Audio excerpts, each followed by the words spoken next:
Do I need to wear the headphones? Not audible. Just kept it as a standard. Okay. If you can talk loudly, nothing like that. Yeah. Okay. Yeah. But feel free to use it if you want. Sure.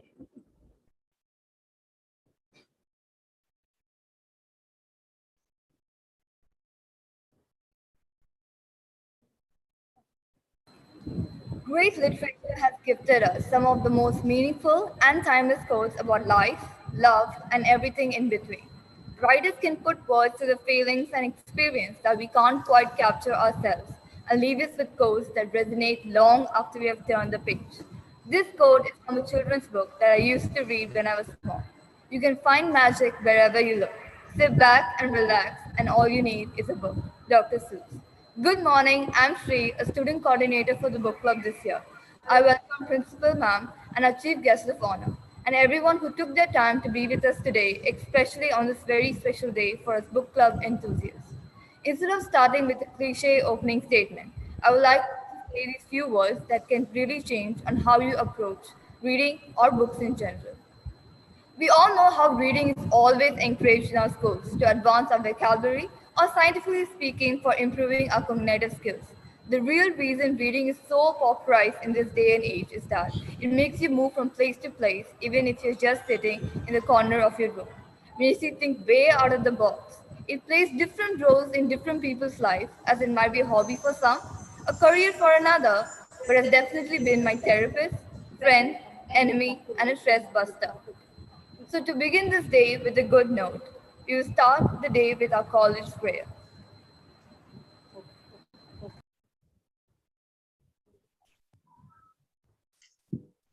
सत्यव्रतं सत्यपरं त्रिसत्यं सत्यस्य योनिं निहितं च सत्ये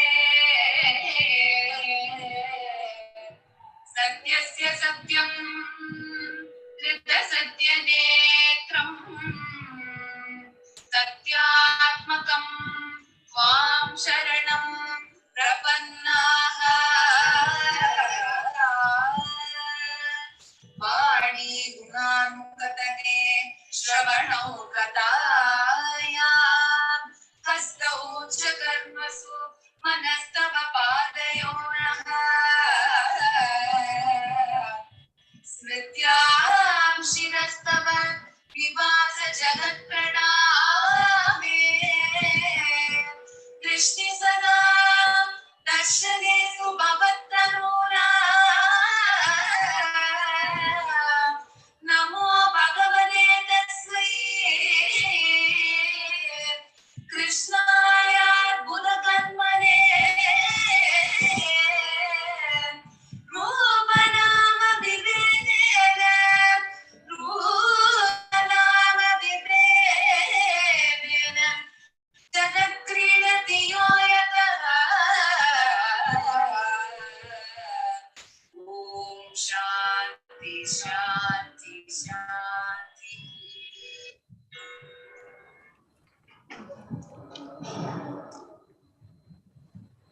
Now, our book club secretary, Harini from MA English, will address the people who are watching us live and those who are supporting us through Zoom.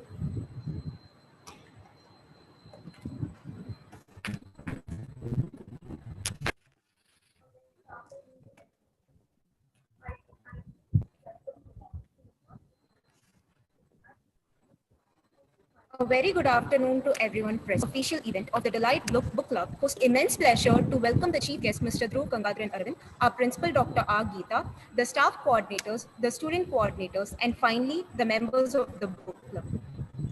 Being the first event of the book club, I'm sure everyone is excited for today's session on how to write a book review.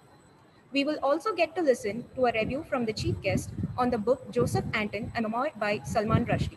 Mr. Dhruv is a content writer, analyst, and a member of Biodiversity Collaborative and A3. I'm happy to welcome Mr. Dhruv today and look forward to his valuable input. His guidance will go a long way in helping us not only to write a book review, but also aid us on what aspects one should focus in a book while writing a review. I hope that all participants enjoy and learn from this session today. Thank you. Now I call upon Dr. Shiva Shankri ma'am to say a few words about our book club.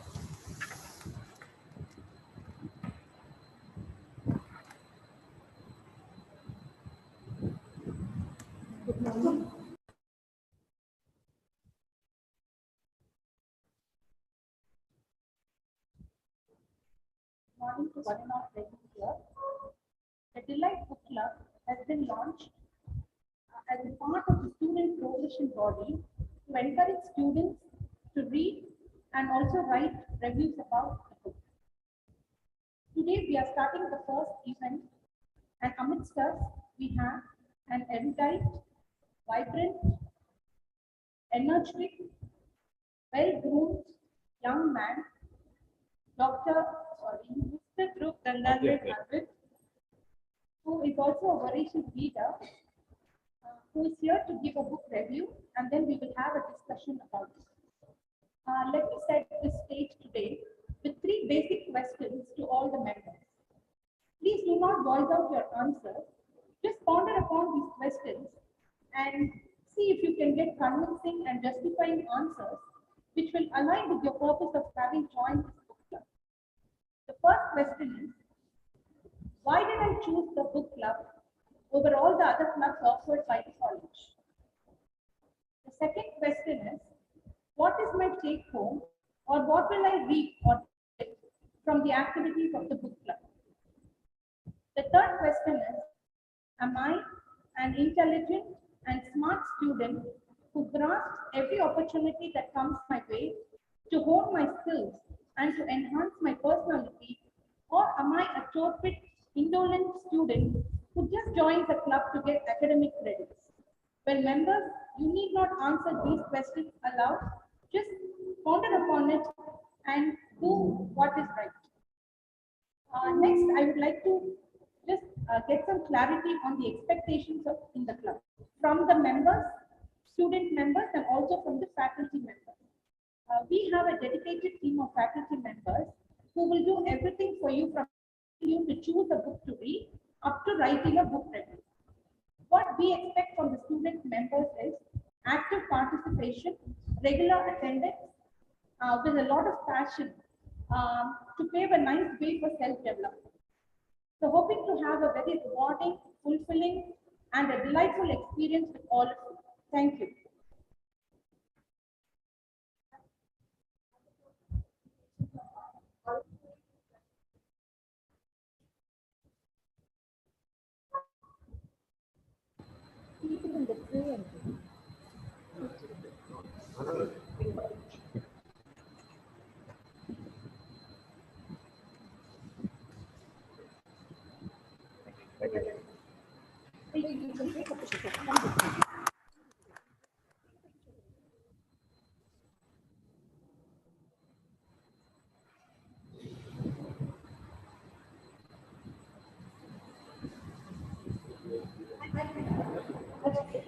You can start here.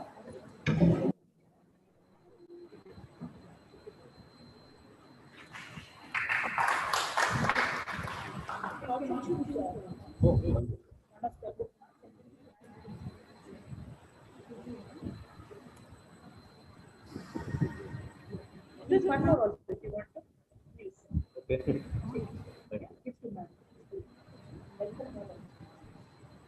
Thank you. Thank you. Yeah.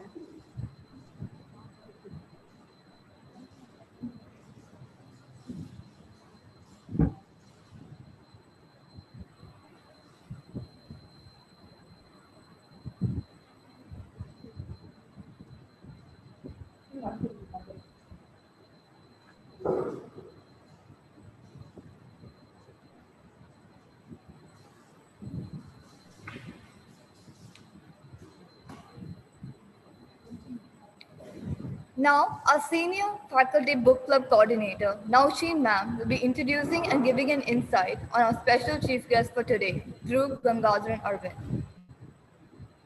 Good afternoon and welcome everyone. I'm super excited to have you all here. Joining us in this session is a distinguished human geographer, a visionary political ecologist, and an amazing writer with a passionate commitment to create new paths in the confluence of biodiversity and human well-being. With a master's degree in biodiversity, conservation, and management from the University of Oxford, Mr. Dhruv Gangadharan Arvind is currently affiliated to the Ashoka Trust for Research in Ecology and the Environment at TREE, Bengaluru, and is a member of the Biodiversity Collaborative. As part of his incessant dedication to innovative research and commentary in human geography and ecology, he has co-authored Protected Area Environments, Airflow, Comfort and Habitability, published by Athena Academic, London, and frequently contributed to peer-reviewed journals such as Geoforum, Economic and Political Weekly, and in The Wire, The Hindu, Anthroposphere, in addition to an exceptional number of national and international publications in journals and published books. He has participated and has presented papers in many workshops and conferences. His activism in developing a refined academic discussion in the areas of ecology and environment has motivated him to deliver talks on his passionate areas of study and be a part of innumerable voluntary community engagement activities. Here to help us understand the nuances of writing a book review, I feel truly privileged and proud to introduce Mr. Dhruv Gangadharan Arvind. A warm welcome to you, sir. Now I request our chief guest to take over the session. Thank you.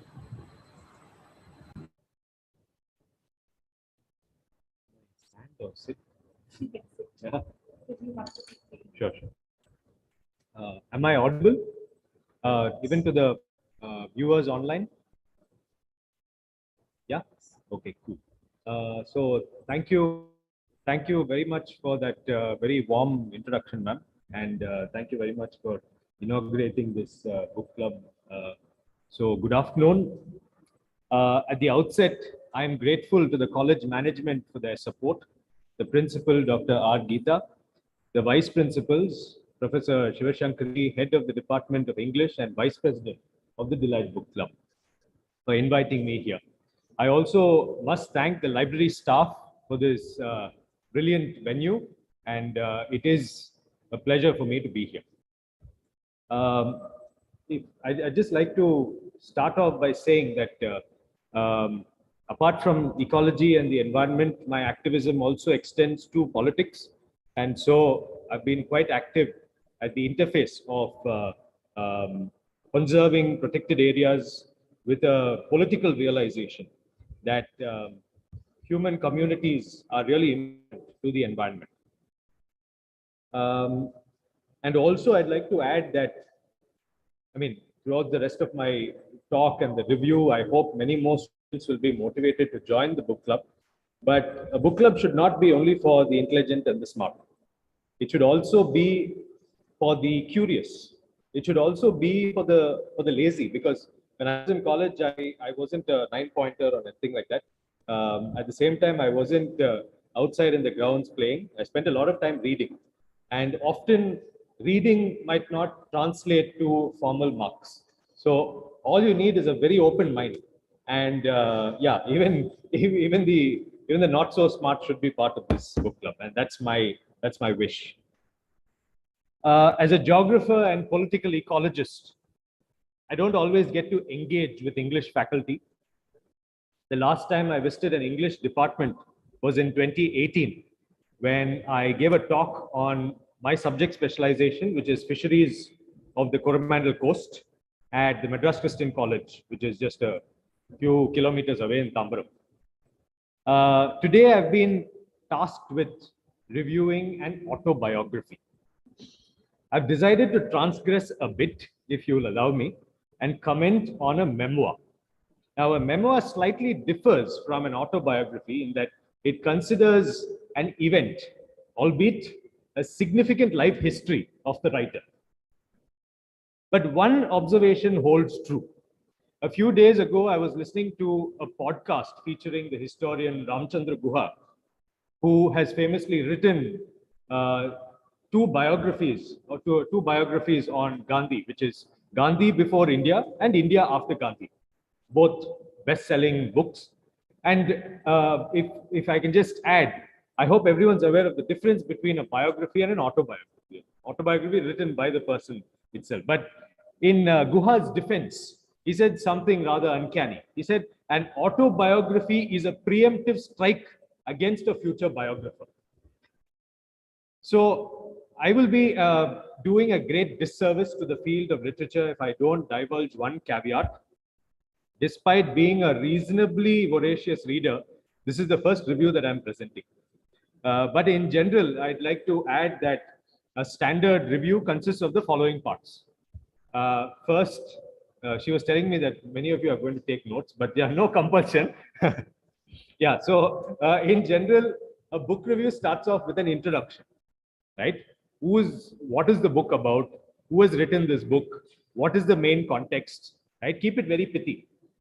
And then a summary, that is a brief retelling of what we have read. And then a formal analysis and an interlocution, if you may, which gives the reviewer's perspective and a critical commentary. Now, this usually is based on other factors, how the book is written, in which context, the author's point of view, whether the author is right or wrong in judging certain characters, etc. This is especially true of socially relevant books. And then a conclusion, which is a final analysis, a sort of retelling of what the reviewer has stated, and a recommendation, right? That is the very important thing. And sometimes people even rate the book. That is, do readers to read this book or not? That's the million-dollar question, right? So, given this forum, I have liberally quoted some powerful lines from the book, which I thought need to be platformed.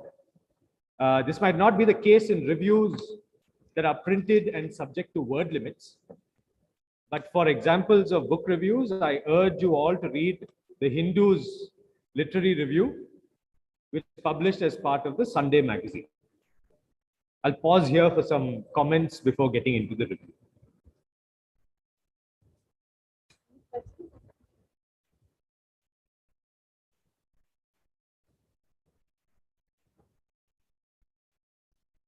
hope I'm audible to people. Yeah, very comfortable. Yeah, sure. Thank you, ma'am.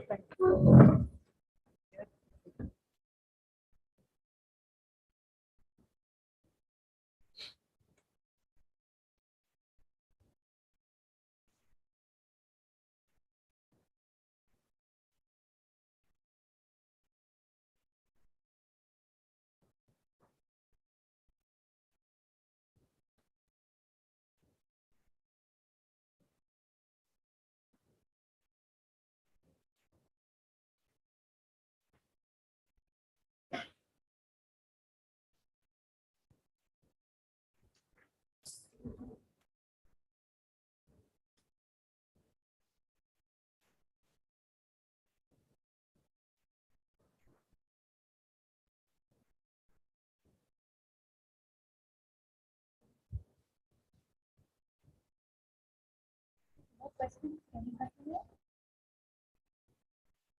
One question, I don't want to embarrass anyone, but did anyone go and Google this book? Okay, wonderful. It's a rather obscure book because even I stumbled upon it only because I wanted to know more about the author. So it's not a very famous autobiography, if you may. So anyway, great. Okay, I'll get into the review. On 3rd April 2021, I returned home with some fresh fish after spending an early morning observing boats returning to the shore and conversing with my friend, a fisher elder, Palayam, at Urur Kuppam, a fishing village near the Adyar estuary, next to the Besanagar beach. As I sipped my second coffee in the morning, I skimmed through The Guardian online and found an article written by a not so unfamiliar writer. Salman Rushdie was reflecting on his magnum opus, Midnight's Children, which won the Booker Prize in 1981 on the 40th year of its publication. Well, I thought, that's a book I've read, a real masterpiece. An exemplar in the genre of magical realism, that is a form of writing which plays around with the real world and the world of imaginations, straddling between politics and myth. The book is essentially a retelling of India's multitudes, our nation's ideas, values, and contradictions. Rushdie is, or if I can be honest, was one of the most celebrated writers of Indian origin in the late 20th century, alongside others such as V.S. Naipaul, Anita Desai, Amitav Ghosh, Arundhati Roy, Jhumpa Lahiri, and Vikram Seth, to name a few. In the article that he wrote for The Guardian, however, Rushdie drew attention to a macabre reality that plagues us today. 40 years is a long time, he wrote. I have to say that India is no longer the country of this novel. When I wrote Midnight's Children, I had in mind an arc of history, moving from that hope, the bloodied hope, but still the hope of independence, to the betrayal of that hope in the so-called emergency, followed by the birth of a new hope. India today, to someone of my mind, has entered an even darker phase than the emergency years. The horrifying escalation of assaults on women, the increasingly authoritarian character of the state, the unjustifiable arrests of people who dare to stand against that authoritarianism, the religious fanaticism, the rewriting of history to fit the narrative of those who want to transform India into a Hindu nationalist majoritarian state, and the popularity of the regime in spite of it all, or worse, perhaps because of it all. These things encourage a kind of despair. I knew Rushdie as a novelist par excellence, not only because he knew the craft of storytelling, but also because of his tenacious relationship with society in general and the state in particular. In the article, he was expressing concerns on a subject he knew only too well: freedom of expression. I sought answers on his life as a writer, a crusader of ideas against the tide of irrationality that once eclipsed his life and created headlines from the late 1980s all the way till the early 2000s. That's how I started reading Joseph Anton, a memoir, which I purchased a few years earlier at Blossom Book House in Bangalore. Written in the third person, the book is the portrait of a writer hiding for more than a decade, threatened by the infamously famous fatwa issued by the Ayatollah Khomeini of Iran. Paradoxically, the writer's survival through these years can be seen as a service to the field of literature against the force of tyranny that began on 14th February 1989. The ungracious gift he received on Valentine's Day from the former supreme leader of Iran, a ruling that called for him to be executed for his book, The Satanic Verses. The book was premised as an artistic engagement with the phenomenon of revelation and was largely based on the South Asian experience of migrancy in Britain, but had the unintended consequence of radicalizing believers. Living in London initially on his terms and then forced into exile from one house to another through what Rushdie describes as a double unbelonging. The character of Joseph Anton metamorphizes when the A Squad of the Special Branch of the Metropolitan Police in London launched Operation Malachite. Why? Because under the tumultuous conditions of the fatwa, open quote, his own name was worse than useless. It was a name that couldn't be spoken, like the name Voldemort in the then unwritten Harry Potter books. And so the alias was inspired by the first names of the novelist Joseph Conrad and the playwright Anton Chekhov, through which Rushdie aimed to continue a literary legacy. Spread over 600 pages, this book isn't easy reading. My job as a reviewer is not to wax eloquent Rushdie's prose, but to explore his tryst with universal truths, such as human rights and the freedom to express, and also to engage with his vulnerabilities as a writer. In his defense of the first principles, he comments, open quote, to gain immortality, or at least posterity, you lose or at least ruin your actual daily life. Stop quote. To that effect, Joseph Anton, a memoir, explores the mundane yet bizarre life of a man with 4 failed marriages, a broken family, and repeated humiliations, from being refused to fly on British Airways and denied entry into India, the country of his birth, due to security reasons. The book delves into the quotidian affairs of a barefaced Rushdie who confronts his writer's block and comes to terms with his sluggish appearance, maudlin and rather desperate to find motivation to continue his profession as a writer. An all too familiar experience for us who coped with the pandemically induced periods of isolation at home. Open quote. Mr. Joseph Anton was not well dressed, acknowledges Rushdie. His habitual daily attire was tracksuit trousers and a sweatshirt. His hair was too long and his beard too shaggy. Forgive me for sporting a beard, it's not very shaggy. Anyway, to dress like this was to say, I am letting myself go. I am not a person to take seriously. I am just some swab. He should have shaved daily and worn crisp, cleanly pressed clothes, Savile-Row suits, perhaps, or at least a smart shirt and some slacks. Maybe his sentences would have been better if he had taken care of his appearance.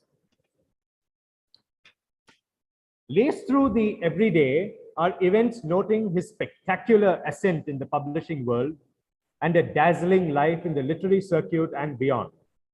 Through friendships with writers such as Chatwin and Harold Pinter, the musician Bono from U2, for whom he also wrote the song The Ground Beneath Her Feet, the celebrity chef Nigella Lawson, acclaimed atheist and commentator Christopher Hitchens, and interactions with towering politicians of the time, such as former President Bill Clinton and British Prime Minister Margaret Thatcher, dubbed Mrs. Torture in classic Rushdian parlance. The book is abundant with extraordinary and in parts even self-gloating references to his influences in the global north and the role of the British and American states in his protection, or lack thereof, which were in part also due to geopolitical considerations with countries to which he would travel for his lectures. For example, Australia, when he accompanied his son Zafar and then wife Elizabeth, he was almost hit by a truckload of dung, rather ludicrously, after having survived multiple assassination attempts for years. Or more seriously, at the International Parliament of Writers in Strasbourg, on being elected president, after which he profoundly wrote, open quote, "We writers are miners and jewelers, in part truth tellers and liars, jesters and commanders, parents and lovers, architects and demolition men. We are citizens of many countries, the finite and frontier country of observable reality and everyday desire, and the unfettered republic of the tongue. Together, they comprise a territory far greater than that governed by any worldly power. Yet their defenses against power can seem very weak. Creative spirit is all too frequently treated as an enemy by those mighty or petty potentates who resent our power to build pictures of the world which quarrel with or undermine their own simpler and less open-hearted views. The best of literature will survive, but we cannot wait for the future to release it from the censor's chains. As a point of departure, one does remember Perumal Murugan, who announced that the writer in him was dead after being harassed by right-wing and caste-based groups over supposed obscenities in his book Madhuru Bhagan, translated to English as One Part Woman. The book featured a fertility ritual connected to the Ardhanarishwara temple in Tiruchengur. However, unlike the flamboyant, Cambridge-educated diasporic Rushdie, who received immense support from international institutions and the foreign press, Murugan's story, abandoning the artist within him, stemmed from his lack of privilege. Perhaps because he was a Tamil writer.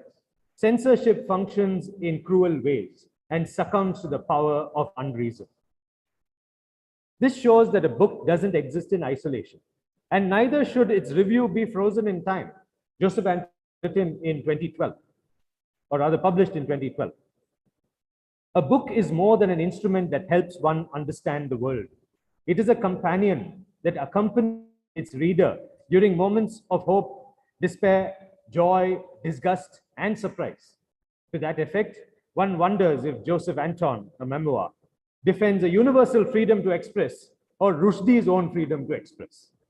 My first criticism is that it could have decentered irrationality and questioned power structures right here in India without the convenient position of Islamophobia and the Western gaze on the global South.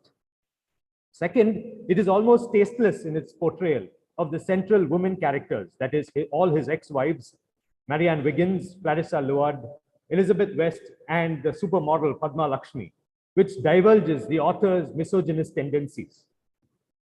It is essential to be mindful of such intersectionalities and the material conditions that separate art from the artist. In this forum, I'd like to emphasize that reading is an indispensable part of a student's life, while coping with the pressures of academia and also coming to terms with the multitudes of society. Reading for pleasure often runs the risk of reading uncritically, resulting in a flattened engagement with the book. Students require an enabling environment to discuss book, share stories, get into the minds of authors, and reflect on the worlds that they wish to forge as they grow. To quote Jawaharlal Nehru, this is where the mind is without fear and the head is held high. Herein lies the essence of a library as a repository of knowledge, a space that catalogues the experience of writers and acknowledges their labor. But does a library feature as the means or the ends of reading? I'd argue for the former and emphasize the vitality of a book club or reading groups to make reading a lively practice. A book club is a platform for like-minded readers to appreciate books. It should even bring contrasting readers, for that would enable debate and churn ideas. Further, it lays out an ethics of reading different genres and languages, thereby teaching readers to be more mindful of the world around them. I conclude with Rushdie's own words in the hope of reconciling my differences with his rather self-aggrandizing tome that felt put downable in parts. Open quote, "Dear reader, thank you for your kind words about my work. May I make the elementary point that the freedom to write is closely related to the freedom to read and not have your reading selected, vetted, and censored by any priesthood or outraged community? Since when was a work of art defined by the people who didn't like it? The value of art lies in the love it engenders, not the hatred. It's love that makes books last. Please keep reading." Thank you.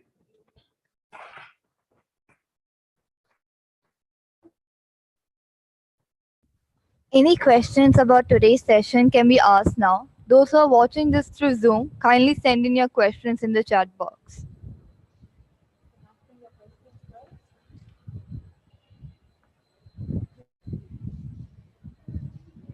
Can you please speak up? I can't.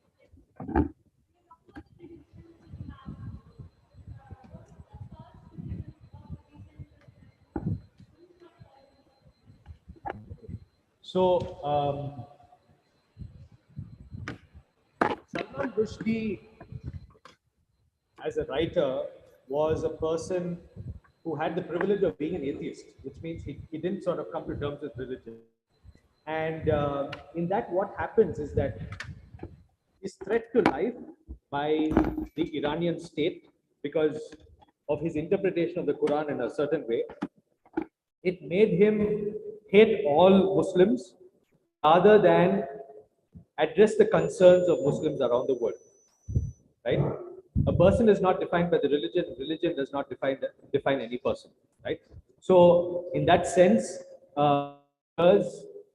Salman Rushdie was seen as a person who was seated in London and New York and could basically address all Muslims as so whatever you may, right? But that is a very uncritical reading. And that is why I said it's a very convenient Islamophobic trope that he resorts to in this book. I should also add, however, that Rushdie, after 2012, has changed, because I opened the review with his problems with a Hindu nationalist state, right? And so he is also a secularist and a humanist, and we should give that to him.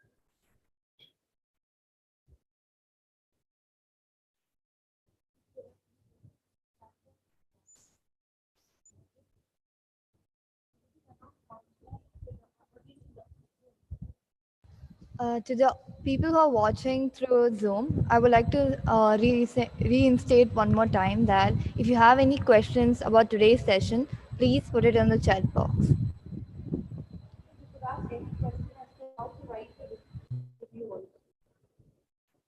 If we come for this. This can be a engagement. I mean, You don't have to be very. no one should agree with, no one should agree unanimously with anyone. So if you didn't like what I said, you have to speak out. That's the whole point of a book club. You know, we should churn ideas. It's very important to discuss anything, even taboo topics. You can understand that you can have a book review against the book also. Exactly.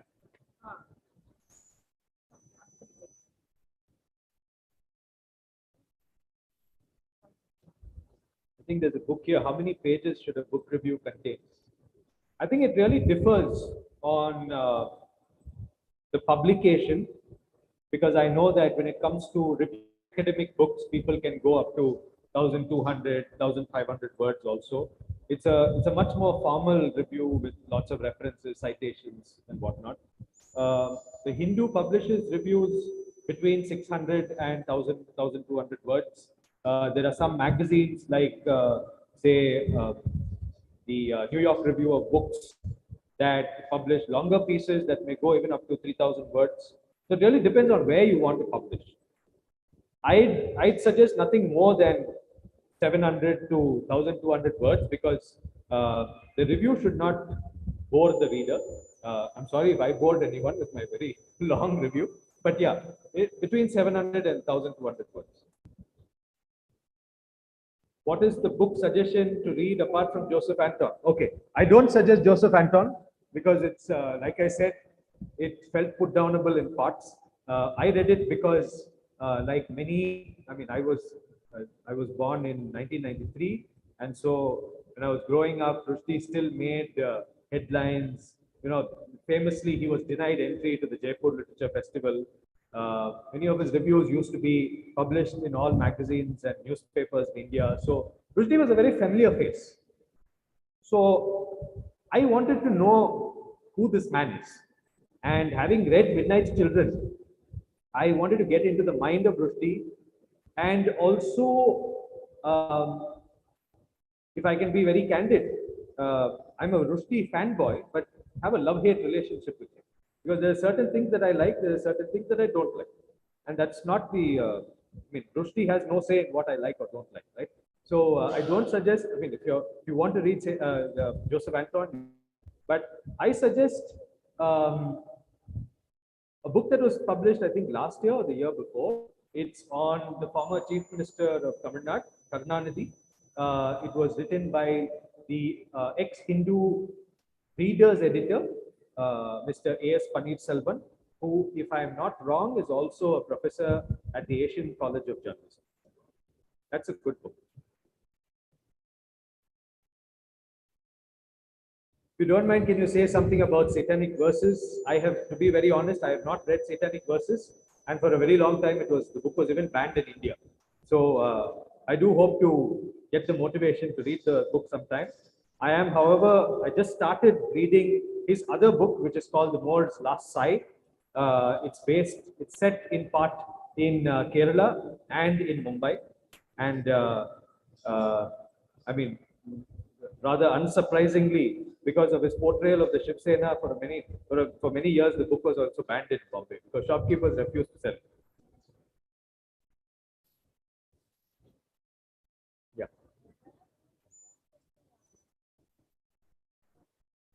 Okay. For a long time, I used to read only non-fiction books because I mean, like many of you here, I started reading only through the Harry Potter books. Before that, I never read anything. In fact, I wanted to, I mean, I thought we'll do this informal session later. I still remember, I don't even think I've shared this with my mom, but my 4th or 5th standard teacher, after the summer holidays, she called me and said, "So what book have you read?" I said, "Nothing, mom, I have not read." "You don't read books?" You know, so she sort of judged me for not reading books. Well, I don't think that teacher has written a book, but I've co-authored a book already. So yeah, with all due credit to that teacher. But what I'm trying to say is that a reader should always have the liberty to choose the book and also to choose the time when the reader wants to start reading, right?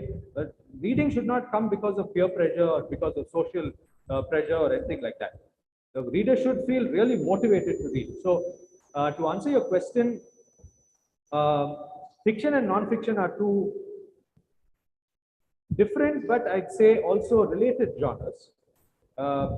I prefer, even when it comes to fiction books, I prefer fiction books that have a really socially relevant context. You obviously have some fiction books that are full of tragedy or full of romance or full of humor, right? So, but interesting. And so, your question, sorry, did I just ramble or did I answer your question? Do you prefer fiction or non-fiction, right?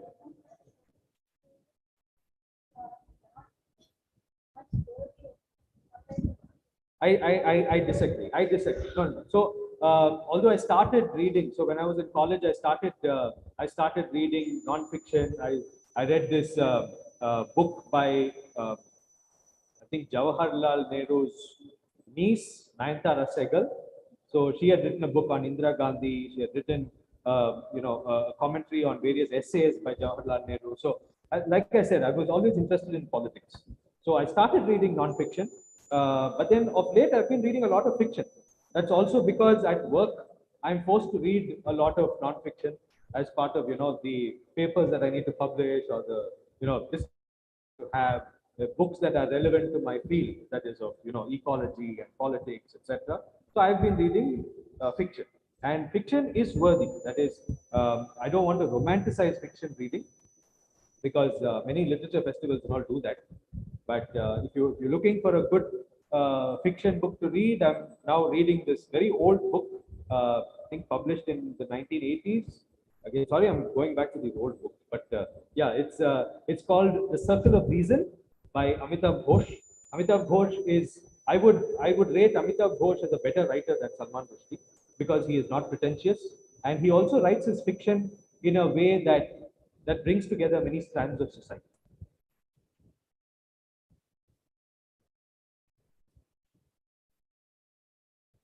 One more question online. How to not get too attached to a book or an author? I find myself agreeing to the concept or the stuff expressed by them pretty easily, and later find myself thinking, however did I find this good? Right. So all of us face. It is okay to agree with the author, but I think over time, as we keep reading multiple books and even multiple reviews of the author, etc., we tend to get a holistic perspective of how the author in a certain book.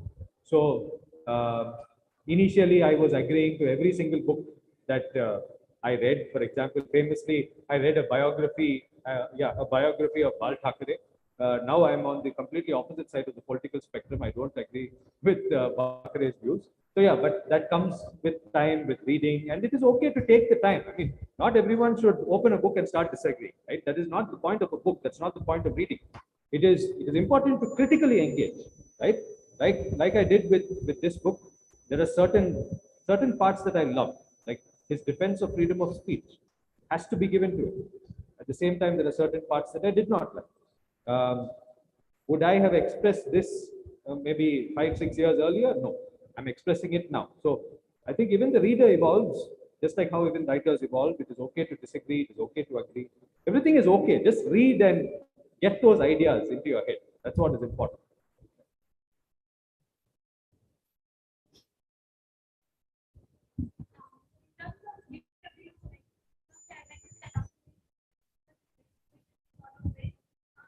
You did mention that we should form an analysis.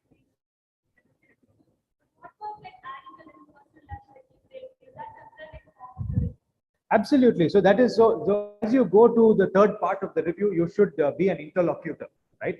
Based on your experience of the reader or even of the subject that is being written, the reviewer should also add a commentary, which is why many writers themselves who have written books review the books of other writers, right? It should not come out of a position of enmity and jealousy, right? That is not the point of a review. But but you should engage with the book and also bring in the reviewer's perspective. At the same time, it should not corrupt the book. That is the central idea of the book that you should engage with. It should not be, oh, I wish the book was written this way, right? That cannot be done. The publisher has already published the book. The book cannot be rewritten.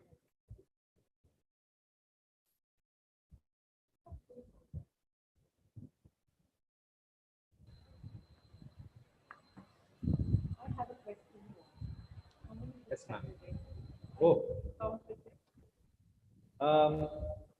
To be honest, I started writing this in a diary last year because I started I finished the book sometime towards the first week of Jan 2021. It was called Extreme Cities. It was a book on urbanization and climate change and how cities like Chennai, New York, London, all of them are subject to, you know, the harsh realities of climate change. So I finished that book and then I started writing this in a diary and then I just forgot. So I've lost track of books that I've read. Sorry. But no, everyone should keep track of the books that they read so that they can answer Sir Shivashankar.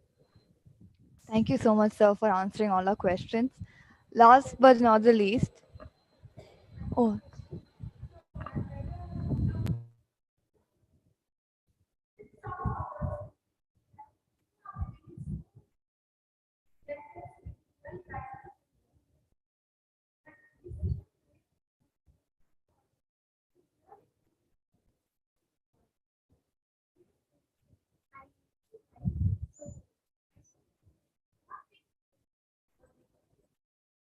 Wow, that's a very subjective question. So my friends always tell me that I pay too much attention to Salman Rushdie. They say that Salman Rushdie is such a bore, right? So I mean, Salman Rushdie is excellent in his writing skills, but you need a certain frame of mind to appreciate his writing, and not everyone needs to have that frame of mind. That's perfectly okay because a person wants a book so that they understand the story, not get lost in the paragraphs and keep reading again. What is he written? Correct? That should, I mean, that's also okay because you should treat the book as a companion.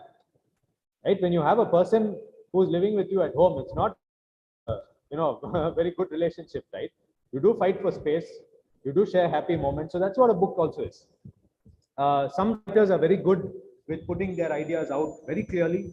Some writers focus more on the prose, on the art of writing as such.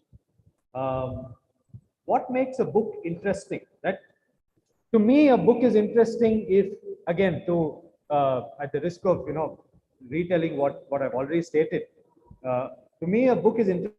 It is socially relevant. But at the same time, it should not be socially relevant just for the sake of being socially relevant, right? Like many people write because, oh, I also have a perspective I want to. That's not the thing. So if it makes sense, then it's interesting. And for all you know, you might not like the books that I read. I might not like the books that you read. That's okay. Different books have different readers. But if you want to, I think you also said you want to write. Don't think about what people are going to say, whether a problem that I face is I take like a couple of months ago I took almost 1 week to just write 50 words. Writer's block, that is real. Many writers face writer's block, right? But it's very important. So even I am learning the art of storytelling, so to say. If you want to write, just write. Don't think about what the other person is going to think. That can all come later. The editing can come later. If you have a story in mind, if you have a certain way of writing, just start typing. I mean, today everyone starts manuscripts on the laptop. Those days it used to be on the pencil. So yeah, please share what you write. Yeah.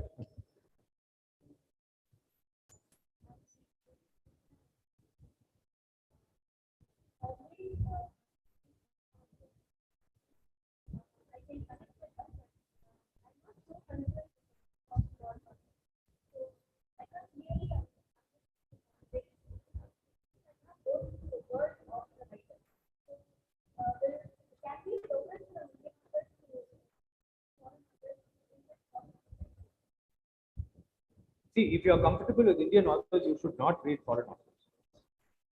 Meaning, I'm saying it's not like you should, you should force yourself to read or anything.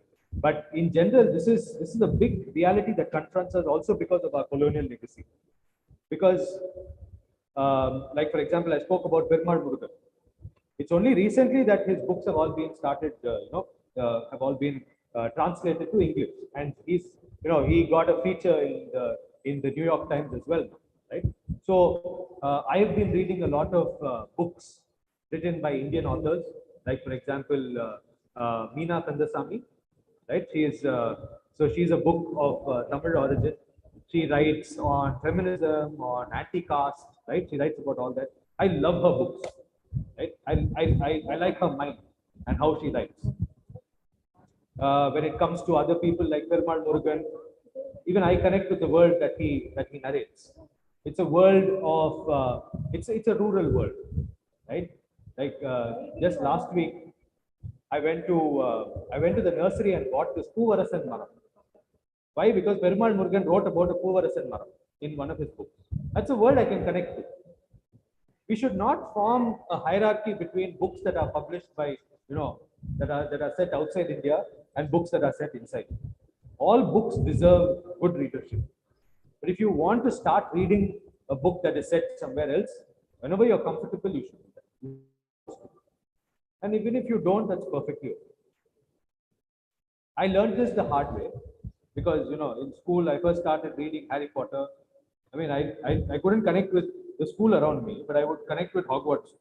I mean, it's this imaginary reality where we think, in this make-believe world. That's perfectly okay.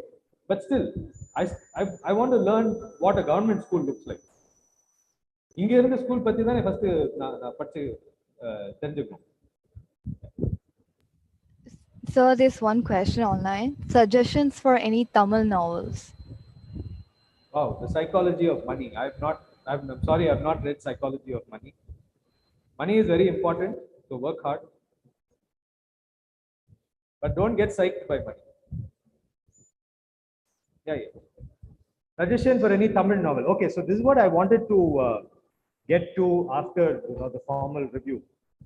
One of my biggest regrets in life is that I cannot read Tamil very fluently. It's a very sad thing because I see my grandfather, even my mother, reading Tamil literature, and I want to learn to appreciate it, but I'm not able to. Right? That is the sad reality that confronts me. But any suggestion for Tamil novels? Like I said, I've read only the translations. So people like Perumal Murugan write in Tamil, so you can start with his work. It's very powerful literature that is also very simple. A book need not be very lofty. It should present the world that everyone can relate to. So you can start reading that. They just came out with a book called Resolve.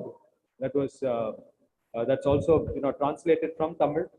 This was a book by Perumal Murugan. So if you can get the Tamil name, you can start reading it. And now because everyone's talking about Ponniyin Selvan, because Mani Ratnam is going to direct it, yeah, everyone should start reading it. I'll join you in reading it.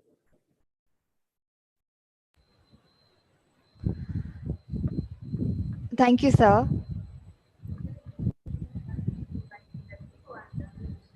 Absolutely, there is a huge difference. So academic book reviews need to like I said, the privilege accorded to an informal review or a review published in a magazine is that we can bring in even the reviewer's perspective, etc. An academic book review is written for other academics. So it has to be formal. It is not for a wide audience. There have to be references. There have to be, it has to be properly written. They're subject to a word limit. And it is also peer reviewed because once a book review is written, it's sent to the publishers, the editors review it.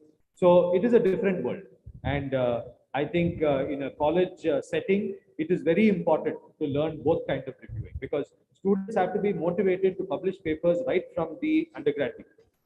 And so they should learn to do at least one formal book review during their 3 or 4 years. So thank you so much for patiently answering all our questions.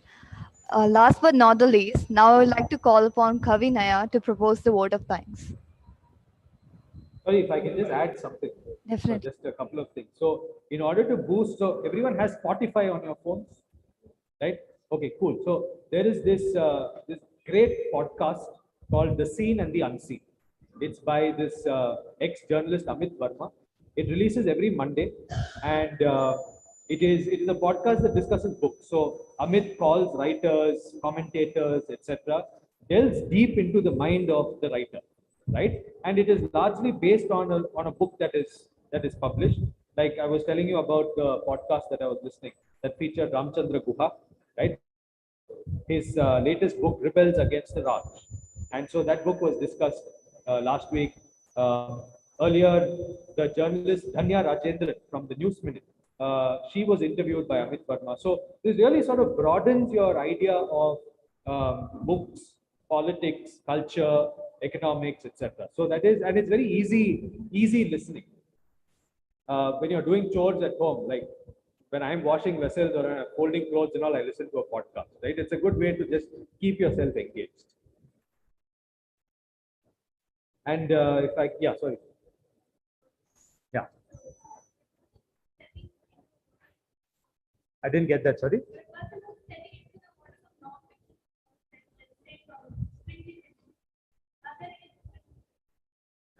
In which genre? Politics, history, culture, environment. Okay, I will, because, okay, so to bring in my profession over here, if you want to read about India's environmental history, right? And I do need to make this point as a person who works on the environment, you should read this book called Disfissured Land. It's by Ramchandra Guha and Madhav Gadgil. It was published way back in the 90s. It's a very good book that everyone should read. Disfissured Land. Fissured, Fissured Land. Ramchandra Guha and Madhav Gadgil. And to just sign off, I'd like to, say everyone needs to visit the annual Chennai Book Fair. It's a great place to buy books, different kinds of books, different writing, fiction, non-fiction, English, Tamil, everything. So, in order to realize this kind of resource that we have every year. And also the Anna Centenary Library. Everyone should also visit this library first and foremost, right? Don't lose the books, return the books on time, okay? And yeah, so, I think a few weeks ago, when one of our ministers, Mr. Durai Murugan, right, who was in charge of water resources, etc., when he visited the Chennai bookstore, a journalist asked him, so, it's great that we have this book fair every year, but publishers also need a place where we can sell books every year, because my biggest regret in Chennai is that we don't have a very good bookstore, right? Bangalore and Bombay has very good bookstores where you get old books, new books, everything. Like I don't buy any new books, I buy only second-hand books. So we don't have a very good. So this journalist asked him, because you are in government, what are you going to do? And if I am right, yesterday in the budget, they had sanctioned some few crores for what is known as a Puttaga Punga. So they are going to set up a permanent place where booksellers can come and sell books. I don't know when it's going to come into effect, but that's a great initiative by our Tamil Nadu state government. And yeah, to conclude, there's one thing that he said which rings in my mind. He was saying, என்ன வேணாலும் கொடுக்கலாம், ஆனா அறிவு வளர்க்கறதுக்கு ஒரு புத்தகம் படிக்கணும். புத்தகம் படிக்காம தூக்கம் வரக்கூடாது. That's very important. Thank you.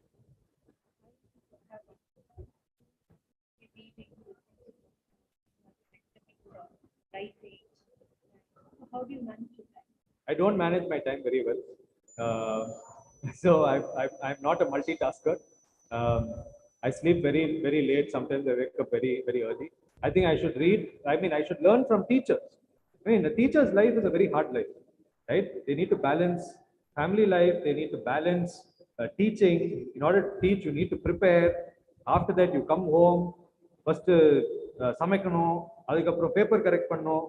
So I don't balance my time very well. I should learn from teachers over here about how you all manage your time. And that's my inspiration.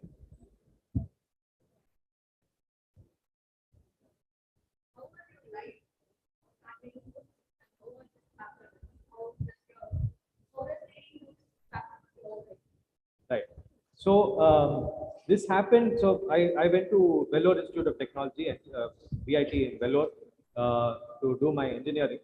And first and second year, பெருசா ஒண்ணும் படிக்க மாட்டேன். I used to, get be part of, these college culturals, organizing, not performing, but organizing these things. I used to play cricket, used to do all that. In my third year, my life changed because I need to remember my former mentor, with whom I also subsequently co-wrote my first book, Professor Satyajit Ghosh. He came to me and said, it's very important to read for pleasure beyond what you study also. My life changed after that. Till then also I was, maybe reading the odd book, not every day, not like that, but he taught me the value of reading books. My life has changed since then because wherever I am, if I'm traveling, before sleeping, if I'm just sitting somewhere, I like to keep my book. Because I like to watch movies also. Not to say that people shouldn't watch movies, but I like to watch movies only on the TV. Phone la paaka theriyadhu. So when you're doing something, it's great to read a book. So that's how my life has changed.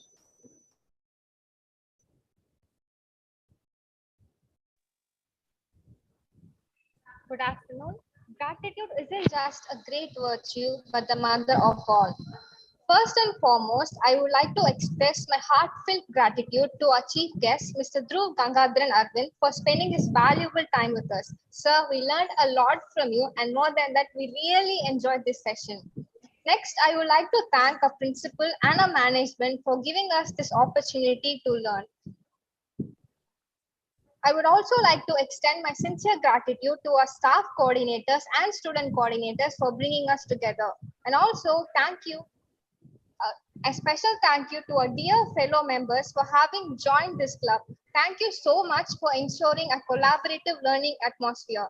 I hope the same energy and enthusiasm will be carried forward in all the upcoming activities. Finally, I thank God Almighty for making today's event a resounding success. Thank you.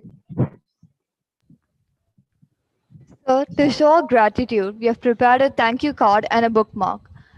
Sri Vidya and Nirmala Devi will be presenting it.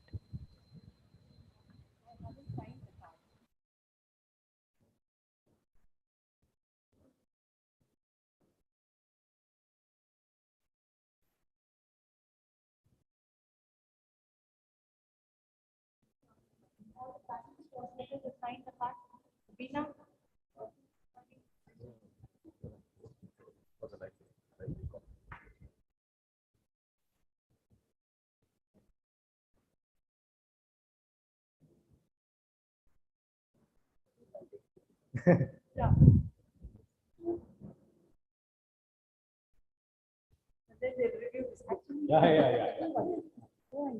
Principal, okay. No, there's one more copy. This will be the next week.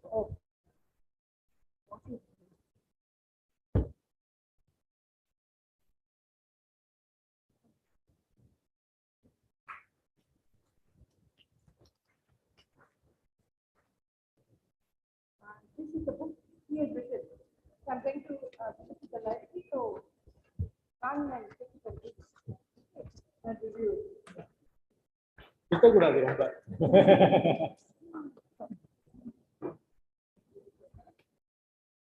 Thank you. Come this side, I'll show you.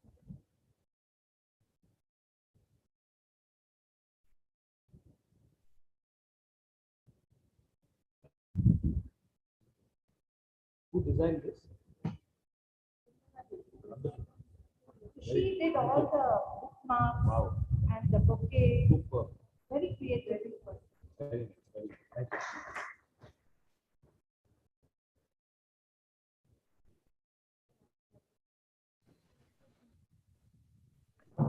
I would like everyone to raise for our national anthem.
you, girls.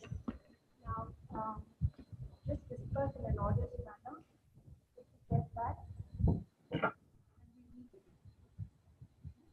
And one of Thank you you. can carry these things to my table. We'll take it. He'll keep it on my table. He'll take it.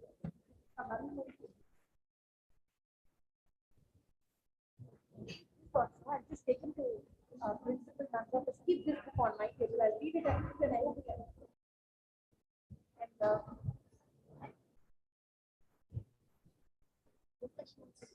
And it's my room. Yeah. No, I have to order it. I'll take it now. Everybody, can you do me a small favor? Yes, I want 4.